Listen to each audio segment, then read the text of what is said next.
बोलिए श्री सत्यनारायण भगवान की जय। सत्यनारायण भगवान की व्रत कथा का दूसरा अध्याय। सूत जी बोले, हे ऋषियों, जिसने पहले समय में इस व्रत को किया था उसका इतिहास कहता हूँ, ध्यान से सुनो।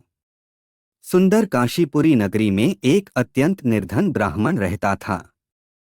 भूख प्यास से परेशान वह धरती पर घूमता रहता था। ब्राह्मणों से प्रेम करने वाले भगवान ने एक दिन ब्राह्मण का वेश धारण कर उसके पास जाकर पूछा, हे विप्र, नित्य दुखी होकर तुम पृथ्वी पर क्यों घूमते हो? दीन ब्राह्मण बोला, मैं निर्धन ब्राह्मण हूँ, भिक्षा के लिए धरती पर घूमता हूँ। हे भगवान, यदि आप इसका कोई उपाय जानते हो तो बताइए। वृद्ध ब्राह्मण कहता है कि सत्यनारायण भगवान मनोवांछित फल देने वाले हैं, इसलिए तुम उनका पूजन करो। इसे करने से मनुष्य सभी दुखों से मुक्त हो जाता है।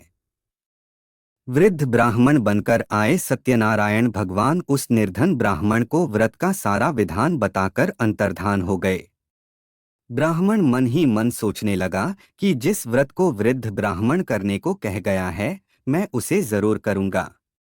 यह निश्चय करने के बाद उसे रात में नींद नहीं आई। वह सवेरे उठकर सत्यनारायण भगवान के व्रत का निश्चय कर भिक्षा के लिए चला गया। उस दिन निर्धन ब्राह्मण को भिक्षा में बहुत धन मिला, जिससे उसने बंधु बांधवों के साथ मिलकर श्री सत्यनारायण भगवान का व्रत संपन्न किया। भगवान सत्यनारायण का व्रत संपन्न करने के बाद वह निर्धन ब्राह्मण सभी दुखों से छूट गया और अनेक प्रकार की संपत्तियों से युक्त हो गया। उसी समय से यह ब्राह्मण हर माह इस व्रत को करने लगा। इस तरह से सत्यनारायण भगवान के व्रत को जो मनुष्य करेगा वह सभी प्रकार के पापों से छूटकर मोक्ष को प्राप्त होगा। जो मनुष्य इस व्रत को करेगा वह भी सभी दुखों से मुक्त हो जाएगा। सूत जी बोले कि इस तरह से नारद जी से नारायण जी का कहा हुआ श्री सत्यनारायण व्रत को मैंने तुमसे कहा।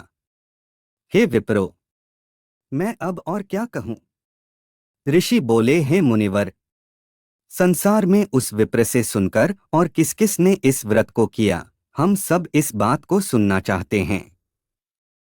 इसके लिए हमारे मन में श्रद्धा का भाव है। सूत जी बोले, हे मुनियों, जिस जिसने इस व्रत को किया है वे सब सुनो। एक समय वही विप्र धन व ऐश्वर्य के अनुसार अपने बंधु बांधवों के साथ इस व्रत को करने को तैयार हुआ। उसी समय एक लकड़ी बेचने वाला बूढ़ा आदमी आया और लकड़ियां बाहर रखकर अंदर ब्राह्मण के घर में गया। प्यास से दुखी वह लकड़हारा उनको व्रत करते देख विप्र को नमस्कार कर पूछने लगा कि आप यह क्या कर रहे हैं? तो उन्होंने बताया कि व्रत कर रहा हूँ, तथा इसे करने से क्या फल मिलेगा, कृपया मुझे भी बताएं। ब्राह्मण ने कहा कि सब मनोकामनाओं को पूरा करने वाला यह सत्यनारायण भगवान का व्रत है।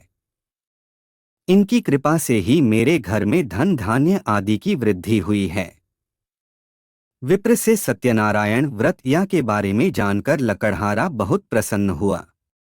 चरणामृत लेकर व प्रसाद खाने के बाद वह अपने घर गया।